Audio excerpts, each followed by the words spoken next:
the best academy. Hi friends, welcome to Harish academy. ఈరోజు వార్తలు నిలిచిన జాతీయ అంతర్జాతీయ రాష్ట్రీయ అంశాల గురించి, వార్తలు నిలిచిన వ్యక్తులు, అవార్డులు, పుస్తకాలు, మరి క్రీడా సంబంధిత సమాచారం, ఒక్కొక్క అంశాన్ని వివరంగా తెలుసుకుందాం. ఈరోజు ఫస్ట్ టాపిక్ వచ్చేసి ఇటీవల రెగ్యులర్గా రిపీటెడ్గా వార్తలు నిలుస్తున్న అంశాలపైన పోటీ పరీక్షలకు ప్రిపేర్ అవుతున్న ప్రతి ఒక్క అభ్యర్థి ప్రత్యేక శ్రద్ధను చూపండి. అలాంటి టాపిక్స్ని మనం ప్రతిరోజు కూడా ఫస్ట్ 2 to 3 టాపిక్స్గా డిస్కస్ చేస్తున్నాం. లాస్ట్ 6 months, 1 year ఆర్ 1.5 yearలో రెగ్యులర్గా రిపీటెడ్గా వార్తలు ఇస్తున్న అంశాలు. ఉదాహరణకు తీసుకుంటే విన్యాసాలే కానివ్వండి, వార్తలు ఇస్తున్న సూచీలు కానివ్వండి, అంతర్జాతీయ సంస్థలు విడుదల చేసే నివేదికలకు సంబంధించి కానివ్వండి, జిఏ ట్యాక్స్ రిలేటెడ్ కానివ్వండి, యునెస్కో సంబంధిత అంశాలు కానివ్వండి, వార్తలు ఇచ్చిన ప్రాంతాల గురించి కానివ్వండి. సో ఇలాంటి టాపిక్స్ అరౌండ్ ఒక 25 to 30 టాపిక్స్, వాటిపైన ప్రత్యేకంగా శ్రద్ధ చూపండి. ఈరోజు అలాంటి ఒక అంశము వార్తలు నిలిచిన విన్యాసం. ఏదైనా ఒక విన్యాసం వార్తల్లోకి వస్తే ఆ విన్యాసం యొక్క పేరేంటి, ఎక్కడ జరుగుతుంది, ఎవరు నిర్వహిస్తున్నారు, ప్రత్యేకత ఏంటి చూస్తే సరిపోతుంది.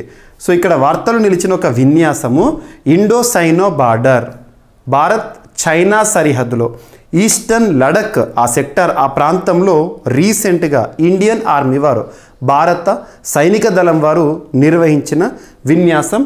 ఆ విన్యాసం పేరు పర్వత్ ప్రహార్. ఇటీవల పర్వత్ ప్రహార్ పేరుతో త్రివిధ దళాల్లోని ఏ దళం వారు ఏ ప్రాంతంలో విన్యాసాన్ని నిర్వహించడం జరిగింది అంటారు. సో పర్వత్ ప్రహార్ ఎక్కడ జరిగింది? ఇండియా చైనా సరిహద్దు వద్ద ఈస్టర్న్ లడక్ ఆ ప్రాంతంలో జరిగింది. ముఖ్యంగా రక్షణపరమైన అంశాలను దృష్టిలో ఉంచుకొని ఇండియన్ ఆర్మీ వారు నిర్వహించిన విన్యాసం. సో గుర్తుపెట్టుకోండి, విన్యాసం పేరు, ఎక్కడ, ఎవరు నిర్వహించారు, ఏ సరిహద్దు ప్రాంతము. నెక్స్ట్ వచ్చేసి సో నిన్నటి రోజున మనం అబ్జర్వ్ చేస్తే ఆర్బీఐకి సంబంధించిన మానిటరీ పాలసీ, దీనికి సంబంధించిన అంశాలను చూడడం జరిగింది. ఆర్బీఐ వారు రిజర్వ్ బ్యాంక్ ఆఫ్ ఇండియా భారతదేశంలో బ్యాంకింగ్ రంగానికి సంబంధించిన రెగ్యులేటరీ బాడీస్ పైన ఎగ్జామినేషన్ పాయింట్ ఆఫ్ వ్యూలో ఖచ్చితంగా క్వశ్చన్స్ వస్తాయి. బ్యాంకింగ్ రంగం అనగానే RBI, stock market, share market అనగానే సెబీ కానివ్వండి, ఇన్సూరెన్స్ లేదా బీమా రంగం అనగానే insurance regulatory development authority of India వారు కానివ్వండి, టెలికాం లేదా టెలికాం కమ్యూనికేషన్స్ వీటికి సంబంధించి అనగానే ట్రాయ్ కానివ్వండి. సో ఈ రెగ్యులేటరీ బాడీకి సంబంధించి అంశాల వార్తలకు వస్తే ప్రత్యేకంగా చూడండి. సో ఆర్బీఐ బ్యాంకులకే bank, supreme bank, apex bank in India. రీసెంట్గా RBI monetary policy committee meeting జరిగింది. మరొకసారి రెపో రేటుని 9వసారి యథాతథంగా కొనసాగించడం జరిగింది. ఎంత? 6.5%. ఈ 6.5% నంబర్ గుర్తుంచుకోండి, రానున్న పోటీ పరీక్షలు ఎగ్జామినేషన్లో రావచ్చు. యాక్చువల్గా గ్రూప్స్ లేదా competitive examinations other than banking, ఈ ఎగ్జామ్స్ కాకుండా మిగతా పోటీ పరీక్షలు ఏవైతుంటే వాటిలో ఈ నెంబర్స్ పైన క్వశ్చన్స్ అడిగారు ఆర్బీఐ రిలేటెడ్గా. ఎక్కువగా ఐబీపీఎస్ ఎగ్జామినేషన్స్ కానీ, ఎస్ఎస్సి సిజిఎల్ అటువంటి పోటీ పరీక్షలు అడుగుతారు నంబర్స్. మన గ్రూప్స్ తరహా పోటీ పరీక్షల్లో ఎస్ఐ కానిస్టేబుల్ ఎగ్జామినేషన్లు ఏంటంటే కాన్సెప్ట్ అడుగుతారు. కానీ ఈసారి ఖచ్చితంగా మన గ్రూప్స్ ఎగ్జామినేషన్లో కూడా ఈ నెంబర్ పైన క్వశ్చన్ అడగచ్చు. ఎందుకంటే కంటిన్యూ 9 సార్లు రెపో రేటుని ఆర్బీఐ యథాతథంగా కొనసాగించడం అనేది ఇప్పుడు వార్తల్లోకి వచ్చింది. సో చూడండి, సో రీసెంట్గా ఆర్బీఐ తీసుకున్న నిర్ణయం అండ్ ఈ సంవత్సరం, ఈ ఆర్థిక సంవత్సరం వృద్ధి రేటును 7.2% ఆర్బీఐ అంచనా వేసింది. So GDP growth rate RBI ఎంతగా అంచనా వేసిందో కూడా చూడండి. ఓకేనా, ఇది అడగవచ్చు. అండ్ ఎగ్జామినేషన్ పాయింట్ ఆఫ్ వ్యూలో, ఎకానమీ పాయింట్ ఆఫ్ వ్యూలో రెపో రేట్ అంటే ఏంటి, రివర్స్ రెపో రేట్ అంటే ఏంటి, ఎస్ఎల్ఆర్ అంటే ఏంటి, సిఆర్ఆర్ అంటే ఏంటి, సో ఇవన్నీ కూడా ఖచ్చితంగా చూడండి.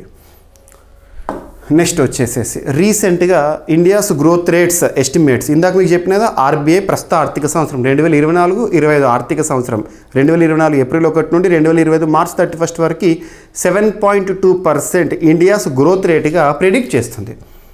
మరి ఒక ప్రైవేట్ సంస్థ డెలాయిట్ ఇండియా సంస్థ వారు భారతదేశం యొక్క ఆర్థిక వృద్ధి రేటుని ప్రస్తుత ఆర్థిక సంవత్సరం FY25 to 2024-2025 ఈ ఆర్థిక సంవత్సరంలో 7% నుండి 7.2%గా ఉండబోతోందని అంచనా వేస్తూ వార్తల్లోకి వచ్చింది. గుర్తుపెట్టుకోండి. నెక్స్ట్ వచ్చేసేసి రెన్యూవబుల్ ఎనర్జీ. ప్రస్తుతం ప్రపంచమంతా కూడా పునరుత్పాదక శక్తి వనరు లేదా రెన్యూవబుల్ ఎనర్జీ వైపు పయనిస్తున్నాయి. అటువంటిది భారతదేశంలో కూడా రెన్యూవబుల్ ఎనర్జీ అనేది ఎలా పురోగతి సాధించడం జరుగుతుంది. ముఖ్యంగా లాస్ట్ డికేడ్ అంటే 10 yearsలో సెంచరీ అంటే 100 సంవత్సరాల్లో, డికేడ్ అంటే 10 ఇయర్స్లో. ఎందుకు డికేడ్ అంటున్నా అంటే నరేంద్ర మోదీ గారి ప్రభుత్వం కేంద్రంలో మన భారతదేశంలో ఏర్పడే 10 ఏళ్ళు దాటింది. 2014 ఇయర్ మే మంత్ నుండి కౌంట్ చేస్తే ఇప్పటి వరకు.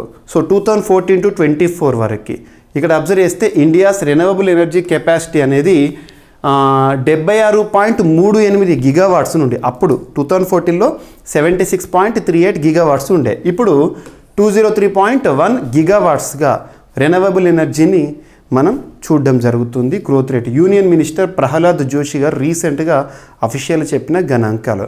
సో ఇది గుర్తుంచుకోండి, ఇది 2014లో, ఇది 2024లో రెన్యూవబుల్ ఎనర్జీ ఎలా ఇంక్రీజ్ అయింది మన భారతదేశంలో.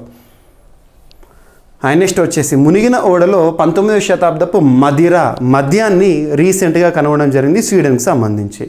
సో దక్షిణ స్వీడన్ ప్రాంత సముద్రాన గతంలో ఎప్పుడో మునిగిన ఒక ఓడ శిథిలాల్లో 19th సెంచరీకి చెందిన దాదాపు 100 బాటిళ్ల మదిరను కనుగొన్నారు. తమ అనుమతి లేకుండా దీన్ని ఎవరు బయటకు తీయవద్దని స్వీడన్ అధికారులు రీసెంట్గా చెప్పారు. సో 2016లోనే గుర్తించినప్పటికీ పోలాండ్కి చెందిన స్కూబా డైవర్లు జూలై 11న ఈ విలువైన మద్యాన్ని కనుగొనడం జరిగింది. రీసెంట్గా 19th శతాబ్దానికి సంబంధించిన ఒక మదిర. సో ఇవి ఏంటంటే ఎక్స్కవేషన్స్ కానీ ఆనవాళ్ళు కానీ బయటపడినప్పుడు నేర్చుకుంటున్నాం. ఇది ఇన్ఫర్మేషన్ చూడండి, మన ఇండియాకి సంబంధించిన ఎక్స్కవేషన్స్ అయితే ఎగ్జామినేషన్ పాయింట్ ఆఫ్ వ్యూలో అడగవచ్చు. ఓకేనా, జస్ట్ అండ్ సముద్రపు జలాల తాపం పగడపు దీవులకు శాపం. పగడపు దీవులు అనగానే మనకి ఏం గుర్తు వస్తుంది? Great Barrier reef. Great Barrier reef అనగానే ఆస్ట్రేలియా గుర్తొస్తుంది. సో మనము అంతరిక్షం నుండి చూసినా కూడా గ్రేట్ బ్యారియర్ రీఫ్ అనేది కనబడుతుంది, అంత పెద్దది. సో అలాంటిది రీసెంట్గా దానికి సంబంధించి ఏంటి? సో గరిష్ట స్థాయికి ఉష్ణోగ్రతలు. ఆస్ట్రేలియా ఈశాన్య సముద్ర తీరంలోని గ్రేట్ బ్యారియర్ రీఫ్ జలాలు గత 400 సంవత్సరాల్లో ఎన్నడూ లేనంత గరిష్ట స్థాయిలో వేడెక్కాయి క్లైమేట్ చేంజ్ వల్ల, భూతాపం వల్ల. తాజా అధ్యయన నివేదిక వెల్లడించింది. దీని దుష్ప్రభావాలు గత దశాబ్ద కాలంగా ఇక్కడి సముద్ర జలాల్లోని పగడపు దీవుల్లో స్పష్టమవుతున్నాయని Great Barrier Reef Marine Park Authority అధికారులు ఆందోళన వ్యక్తం చేశాయి. పగడపు దీవులు కోరల్ ఐలాండ్స్ వర్ణరంజితమైన జలచరాలకు నిలయాలు, అద్భుతమైన జీవవైవిధ్యం ఇక్కడ కనిపిస్తుంది. నీటిపాచి ఆల్గే జలచరాలకు ఆహారాన్ని అందించడంతో పాటు సముద్రపు నీటిని అందమైన రంగులతో ఆకర్షణీయం చేస్తుంది. అయితే సముద్ర జలాల అధిక ఉష్ణోగ్రతల వల్ల పగడపు దిబ్బలు వర్ణ విహీనమై తెల్లగా కనిపిస్తున్నాయి. దాదాపు 200 పగడపు దిబ్బలు కళావిహీనమయ్యాయని మెల్బోర్న్ విశ్వవిద్యాలయ పరిశోధకులు రీసెంట్గా చేసిన పరిశోధన, మెల్బోర్న్, ఆస్ట్రేలియా. అండ్ రాష్ట్రీయ అంశాల్లో భాగంగా ఆంధ్రప్రదేశ్ రాష్ట్రానికి సంబంధించి మనము local body elections, 73rd constitution amendment, వీటి గురించి పాలిటీ పాయింట్ ఆఫ్ వ్యూలో ప్రత్యేకంగా డిస్కస్ చేస్తాము.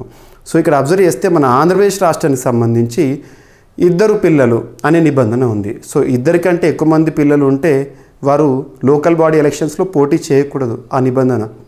సో ఇటీవల ఆ నిబంధనను స్క్రాప్ చేస్తూ ఆంధ్రప్రదేశ్ రాష్ట్ర ప్రభుత్వం తీసుకున్న నిర్ణయం. కారణం ఏంటంటే declining fertility rate in state. Andhra Pradesh రాష్ట్రంలో ఫర్టిలిటీ రేట్ అనేది తగ్గుతుంది కాబట్టి ఈ నిర్ణయం తీసుకున్నామని చెప్పారు. So Andhra Pradesh government scraps 2 child policy for individuals to contest local body polls. అంటే ఇప్పుడు 2 పిల్లల కంటే ఎక్కువ మంది ఉన్నా కూడా పోటీ చేయొచ్చు, గుర్తుంచుకోండి. అండ్ బుద్ధదేవ్ భట్టాచార్య, సో నిన్నటి రోజున మనం అబ్జర్వ్ చేస్తే ఆగస్టు 8 రోజున 2024 రోజున మరణిస్తూ వార్తలు నిలిచిన ఒక గొప్ప వ్యక్తి, రాజకీయాల్లో తనకంటూ ప్రత్యేక గుర్తింపు పొందిన కరడుగట్టిన కమ్యూనిస్ట్ వాది అని చెప్పొచ్చు. సో కమ్యూనిస్ట్ అంటేనే గుర్తుకొచ్చే కొంతమంది పర్సన్స్ ఉంటారు, అందులో తను ప్రథమ వరుసలో ఉంటారు.